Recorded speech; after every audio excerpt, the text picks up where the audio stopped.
இரவு 12 மணி. பழைய வீட்டுக்குள்ள இருக்கிற பாத்ரூம். அங்க ஒரு சிறுமி மெதுவா கண்ணாடி முன்னாடி நிக்கிறா. அம்மா சொன்ன வார்னிங் அவளுக்கு ஞாபகம் வருது. கண்ணாடி முன்னாடி அந்த பேரை கூப்பிடாத. ஆனா கியூரியாசிட்டி ஜெயிச்சிடுது. அவ மெதுவா சொல்றா, பிளடி மேரி.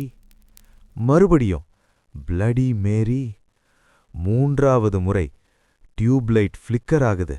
கண்ணாடி மேல ஒரு டார்க் ஷேடோ நகருது. திடீர்னு கண்ணாடிக்குள்ள அவளோட ரிஃப்ளெக்ஷன் இல்ல. அதுக்கு பதிலா முகம் தெரியாத ஒரு பெண்.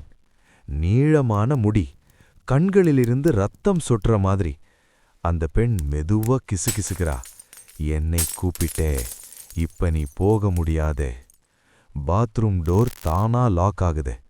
அடுத்த நாள் காலையில் அந்த வீட்டிலிருந்து ஒரே ஒரு சத்தம்தான் கேட்டது.